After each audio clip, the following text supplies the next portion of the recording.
gawat daruratan, itu saja sudah mempengaruhi kesannya pasien. Nah, setelah misalnya nyampe di ruangan pertama, biasanya kan IGD ya kalau untuk kondisi gawat darurat. Di sini yang hal yang paling utama mempengaruhi adalah komunikasi tenaga kesehatan. Di mana tenaga kesehatan harus mampu memberikan informasi misalnya seperti ini. Bukan hanya misalnya sampai di UGD ternyata sudah dilihat sebenarnya pasiennya, oh dia dalam kondisi tidak gawat, tidak darurat. Itu misalnya ya. Tetapi memang dari segi pasien kan menganggap misalnya saya mengalami nyeri, misalnya nyeri yang berlebihan. Tetapi ketika sudah nyampe di UGD, oh ini sebenarnya tidak gawat, tidak darurat, jadi tidak diutamakan ketika pasiennya misalnya banyak.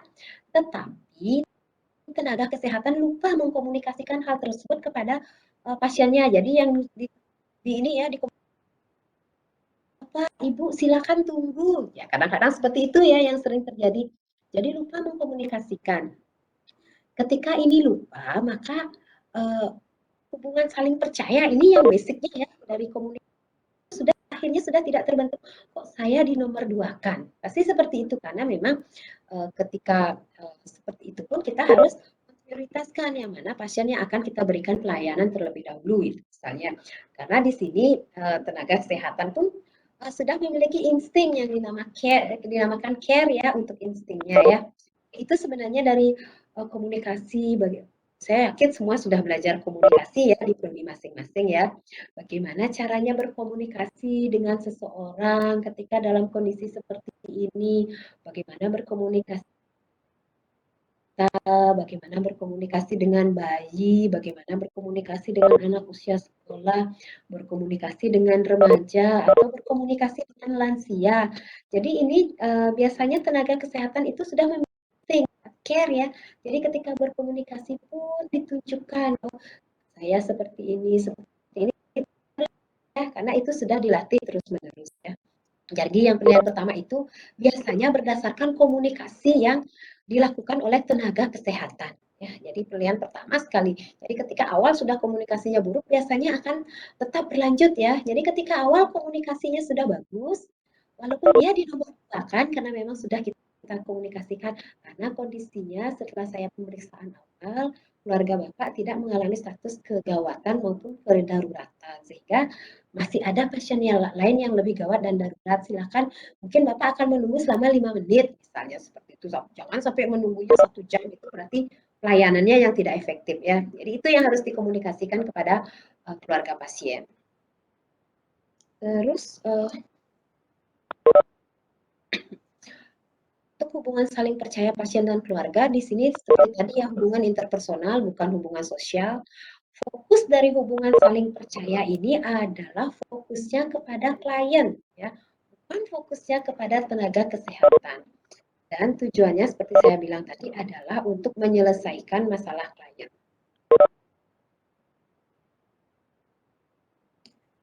Ketika kita membangun hubungan saling percaya antara tenaga kesehatan dengan pasien maupun keluarga, ada beberapa hal yang perlu kita perhatikan. Yang pertama harus kita perhatikan adalah kita harus ikhlas. Bukan hanya ngomong kita ikhlas ya. Jadi kita harus secara gestur, secara omongan, secara sikap kita harus menunjukkan bahwa kita ikhlas ya, bukan hanya ngomong. Karena banyak yang seperti itu ya, cuman lip service aja. Jadi oh iya Bapak saya ikhlas, cuman secara gestur tidak ditunjukkan seperti itu ya. Jadi keikhlasan harus kita tunjukkan, bukan hanya kita omongkan. Begitupun empati, empati juga bisa kita omongkan. Saya mengerti perasaan bapak-bapak dan ibu-ibu, atau saya bisa memahami perasaan bapak. Ya, jadi seperti itu empati ya. Dan juga harus kita tunjukkan dengan sikap dan kehangatan. Jadi semua ini baik dari secara verbal maupun non verbal harus kita tunjukkan dari segi keikhlasan, empati maupun kehangatan. Ya, ketika kita membina hubungan saling percaya dengan pasien maupun keluarga pasien. Untuk tahap-tahapnya di sini yang pertama ada 3 tahap ya. Yang pertama adalah tahap orientasi, yang kedua tahap kerja, yang ketiga tahap terminasi. Jadi sesuai dengan namanya, tahap orientasi ya. Yang namanya orientasi itu adalah tahap awal, tahap pengenalan, tahap pengorientasian. Jadi di sini kita mengorientasikan apa yang harus kita orientasikan. Kita misalnya akan mengorientasikan nama kita ya. Harus kita memperkenalkan diri, itu yang ada pada tahap orientasi ya. Selamat pagi Bapak. Ya. Kalau misalnya saya nih nurse misalnya ya. Selamat pagi Bapak, saya nurse Oke. Pagi ini ya, tindakan apa yang akan kita lakukan? Saya akan melakukan tindakan pengukuran tekanan darah misalnya seperti ini. Kita orientasikan semua ya dari nama kita, tindakan yang dilakukan, setelah itu bagaimana caranya, setelah itu apa namanya, bagaimana caranya, waktu lamanya tindakan, dan setelah itu bagaimana cara kita menjaga privasinya. Semua kita orientasikan termasuk di sini pun kita harus menanyakan ketika sudah kita orientasikan, apakah ada yang ingin ditanyakan terlebih dahulu sebelum kita masuk ke tahap yang berikutnya. Jadi sudah kita orientasikan semua ya, tindakan yang akan kita lakukan termasuk tenaga kesehatan. Jangan sampai nanti pasiennya tidak tahu siapa yang melakukan tindakan ya. Setelah itu setelah tahap orientasi kita memasuki tahap kerja. Jadi jangan sampai nanti tanpa tahap ini ya kadang-kadang kita terlupa. Pokoknya langsung saja action ya. Kecuali beda untuk tindakan kegawat daruratan ya adik-adik ya. Jadi kalau misal masih tidak kegawat daruratan, pasti kita orientasikan dulu pasiennya, tindakan yang akan kita lakukan. Setelah itu baru kita memasuki tahap kerja. Di tahap kerja ini kita akan melakukan tindakan apapun itu ya, dan tenaga kesehatan apapun yang memang akan berhubungan dengan pasien dan keluarga.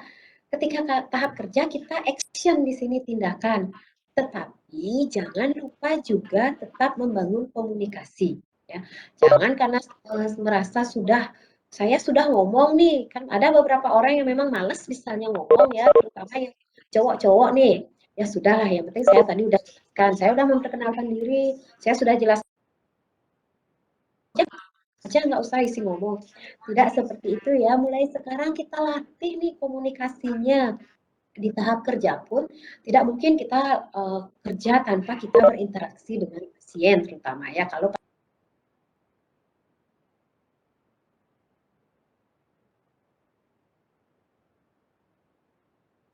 dengan kesadaran, kondisinya misalnya kesadarannya tidak sadar penuh, apakah tetap kita tidak berkomunikasi? Tentu saja berkomunikasi.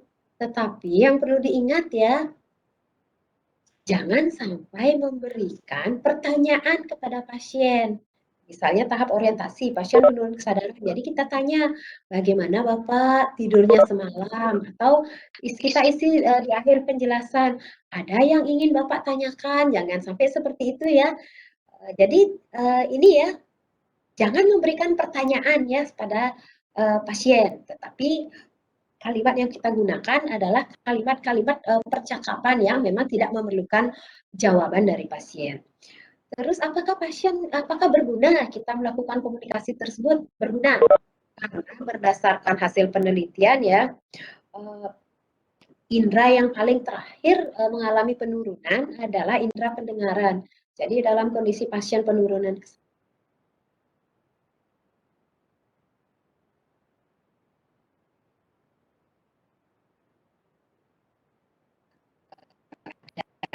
ya, jadi seperti itu tetap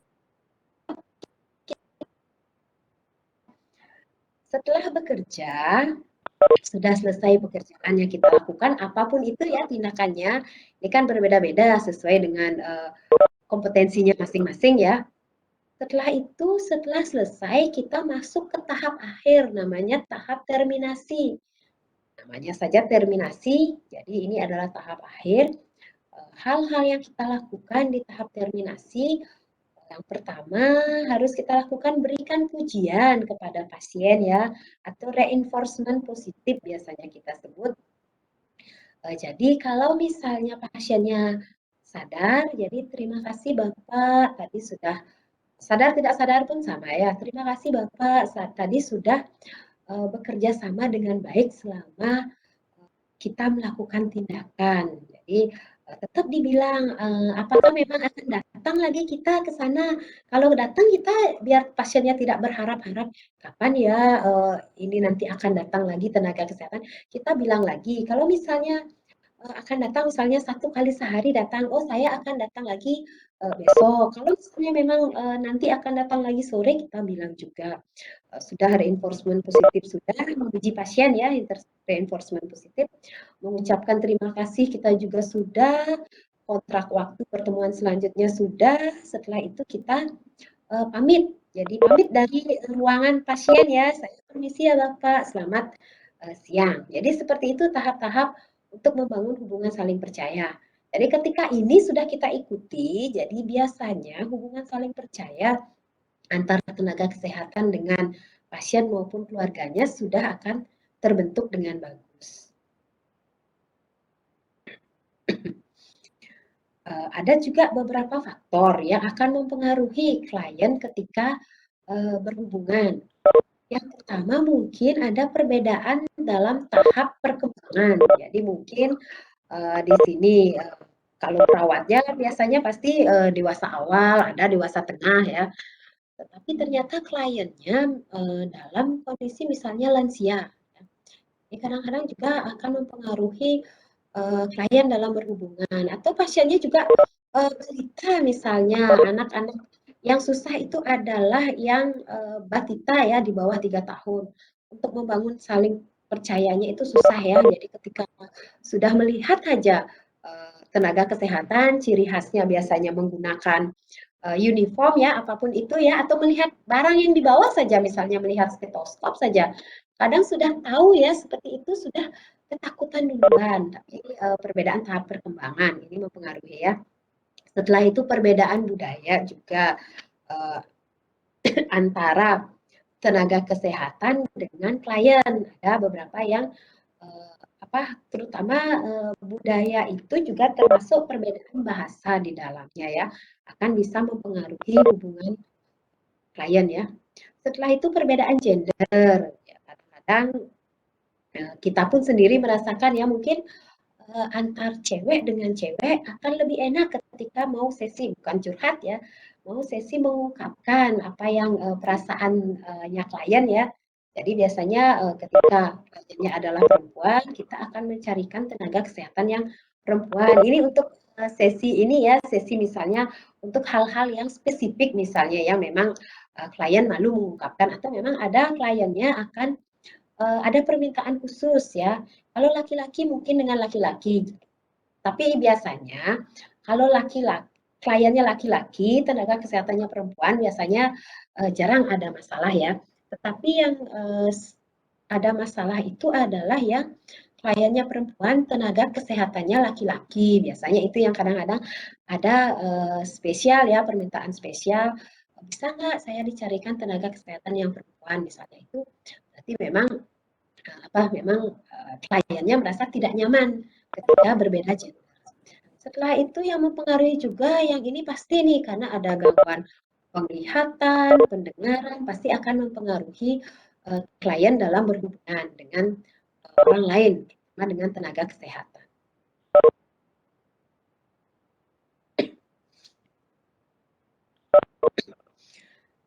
Terus tindakan yang harus dilakukan. Yang pertama adalah tadi ya kita harus bagaimana cara kita membina hubungan saling percaya ya. Sebenarnya ini adalah di tahap orientasi tadi, di tahap orientasi di pertemuan pertama kan setiap kita akan melakukan tindakan kita ini ya kita mengikuti tahap orientasi, tahap kerja, tahap terminasi. Tetapi di tahap yang pertama kali kita bertemu dengan pasien maupun keluarganya, kita harus membina hubungan saling percaya, itu dinamakan BHSP. Bagaimana sih cara kita membina hubungan saling percaya? Kalau pertemuan pertama tidak berhasil, bagaimana BHSP-nya?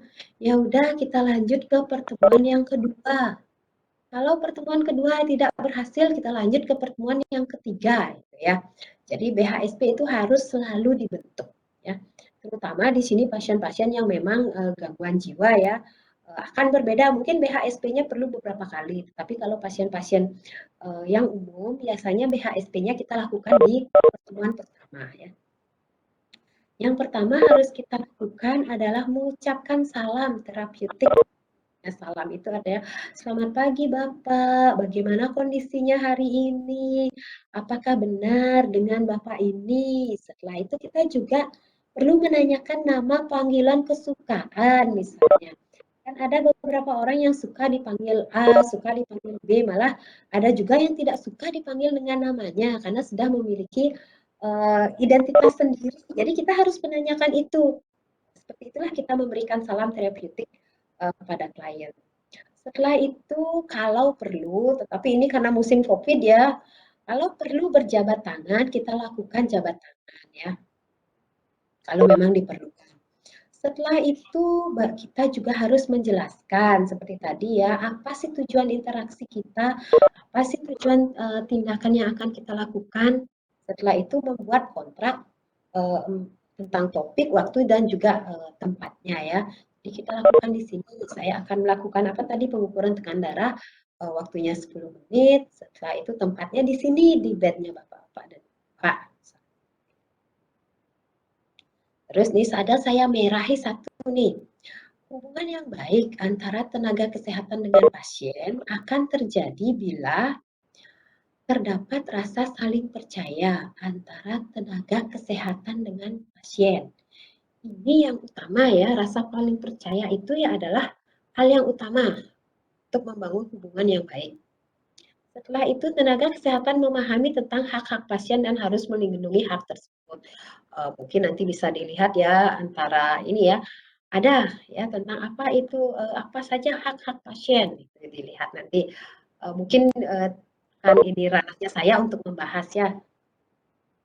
Dan tenaga kesehatan harus sensitif. Sensitif terhadap apa? Terhadap perubahan-perubahan yang mungkin terjadi pada pribadi pasien yang disebabkan oleh penyakit yang dideritanya. Jadi ketika ada kok pasiennya jadi seperti ini, kok jadi seperti ini, oh mungkin karena pasiennya ini, misalnya kok pasiennya menjadi cemas, kira-kira ada nggak penyakitnya menyebabkan kecemasannya meningkat? Misalnya, ya harus sensitif tenaga kesehatan. Mampu memahami keberadaan pasien, ini empati ya, sehingga dapat bersikap sabar dan tetap memperhatikan pertimbangan baik etis maupun moral. Terus bertanggung jawab, ya bertanggung jawab pun iya atas segala risiko yang mungkin timbul selama pasien dalam perawatannya. Jadi ingat tindakan-tindakan yang dilakukan, jangan lupa adik-adik dokumentasikan ya. Apapun jenis profesinya, saya yakin pasti ada dokumentasi ya. Berusaha untuk menghindari konflik antar nilai-nilai pribadi pasien dengan cara membina hubungan baik antara pasien, keluarga, teman sejawat untuk kepentingannya pasien. Ingat hindari konflik, malah jangan sampai sengaja mencari konflik ya. Jadi harus mampu mengendalikan emosi ya. Walaupun kalau sekarang ya mungkin adik-adik pernah dengar di berita banyak memang apa pasien sekarang malah perilakunya yang brutal ya terhadap tenaga kesehatan banyak sekali ya. Jadi mau tidak mau kita tetap menghindari, jangan sampai tenaga kesehatannya membalas ya. Yang jelas yang perlu dilakukan menghindari konflik itu. Jadi kalau misalnya dipukul, apakah diam saja? Enggak. Minimal menghindar, setelah itu melaporkan ya. Ikuti saja jalurnya. Jadi seperti itu, hindari konflik yang terjadi. Setelah itu kita bicara tentang hubungan saling percaya antar tenaga kesehatan. Ketika kita bicara hubungan saling percaya antar tenaga kesehatan, kita bicara tentang kerja sama tim ya. Di sini merupakan interaksi atau hubungan dari dua atau lebih profesional kesehatan yang bekerja saling bergantung untuk memberikan perawatan untuk pasien. Jadi yang dinamakan tim ya berarti interaksi dua atau lebih, boleh tiga boleh atau boleh empat boleh, yang jelas lebih dari satu. Kalau IPA pun sama ya, lebih dari satu. Kalau satu berarti bukan interprofesional.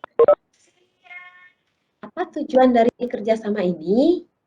Tujuannya adalah untuk memberikan perawatan kepada pasien, berbagi informasi untuk mengambil keputusan bersama, ini yang utama ya, dan untuk mengetahui waktu yang optimal untuk melakukan kerjasama dalam perawatan pasien. Jadinya keputusan apa sih yang diputuskan untuk pasien dan juga dikomunikasikan juga dengan pasien ya seperti tadi ya prinsip-prinsip komunikasi yang tadi ya bagaimana cara membina hubungan saling percaya tapi jangan sampai kita mampu membina hubungan saling percaya dengan pasien tetapi membina hubungan saling percaya antar tenaga kesehatan tidak bisa itu juga rugi ya karena tetap saja pasien yang akan dirugikan ya. Elemen penting dalam kolaborasi tim kesehatan yaitu keterampilan komunikasi yang efektif. Setelah itu nah ini sudah kita bahas tadi ya, ada rasa saling menghargai, rasa percaya, dan juga proses pembuatan keputusan itu sendiri ya.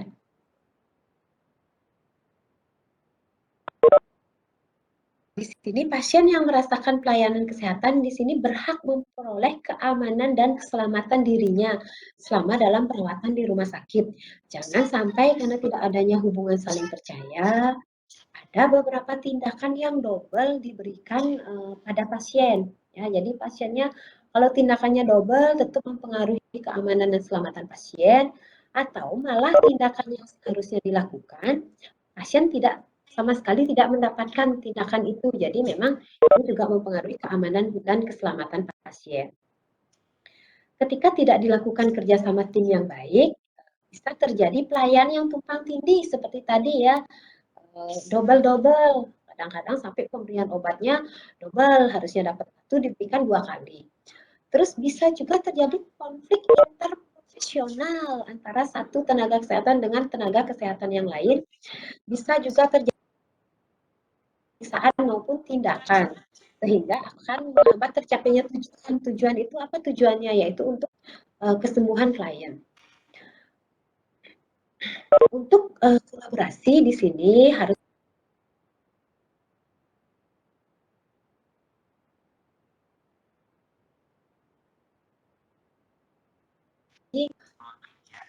yang perlu adik-adik bayangkan bagaimana caranya kita bisa menghargai profesi lain. Yang perlu dibayangkan adalah bagaimana seandainya ketika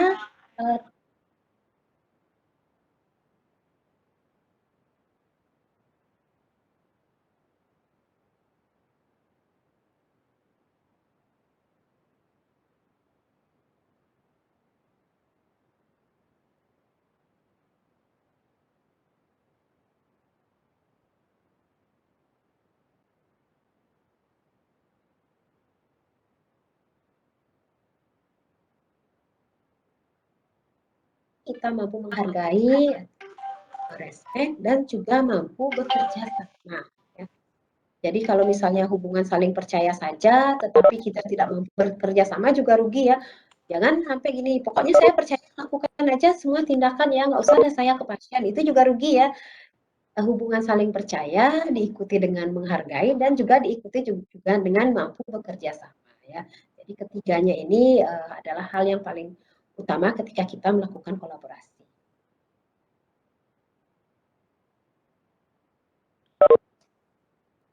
Oke, ketika bermasalah akan terhalang kolaborasi. Setelah itu, peran profesional digambarkan sebagai kebutuhan untuk responsif sebagai cara baru dalam bekerja. Jadi intinya ketika ada ini ya, ada masalah, kita dalam hubungan interprofesional, kita harus responsif, jangan pasif ya. Terus respect dan atau percaya merupakan faktor statis dalam kesuksesan hubungan antar tenaga kesehatan. Jadi itu harus faktor yang selalu ada ya. Jadi respect dan percaya ya harus di sini akan mempengaruhi kesuksesan hubungan antar tenaga kesehatan. Oke, ini sudah tadi. Ini juga sudah.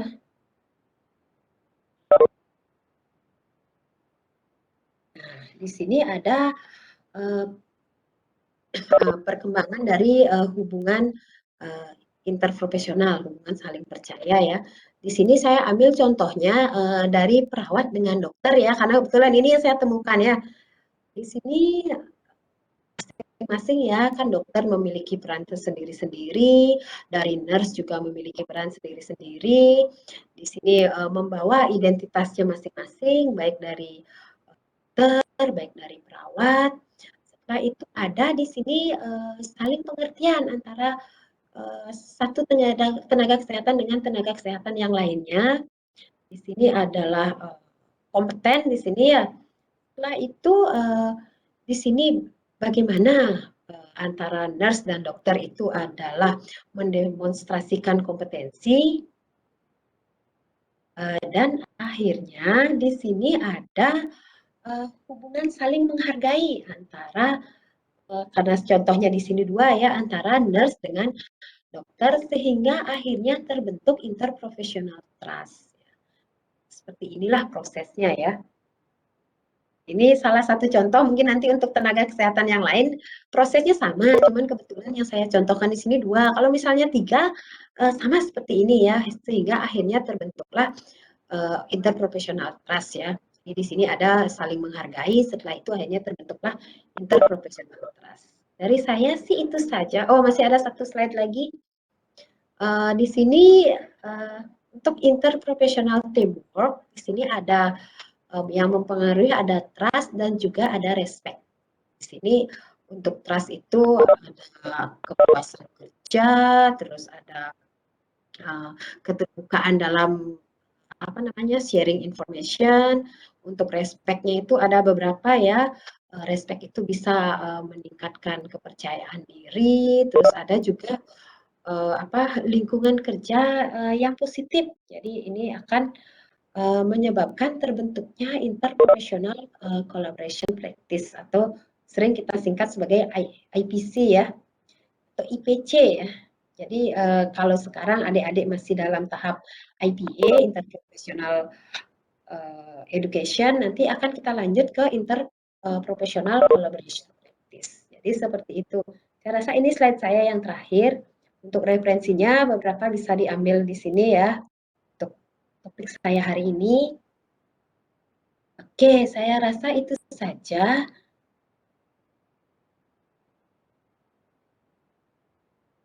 Mungkin ada yang ingin ditanyakan adik-adik?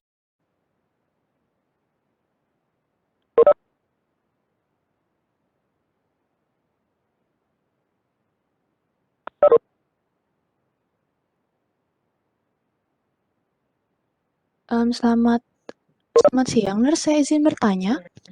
Ya, silakan. Jadi sebelumnya perkenalkan, saya Asri dari PSSI KPN. Sebelum saya izin bertanya, Nurse, kalau misalkan kita di suatu kondisi kita harus membangun komunikasi terapeutik pada pasien yang sedang marah-marah gitu, Nurse, misalkan di UGD gitu, dia kok saya nggak dapat gini-gini gitu kan.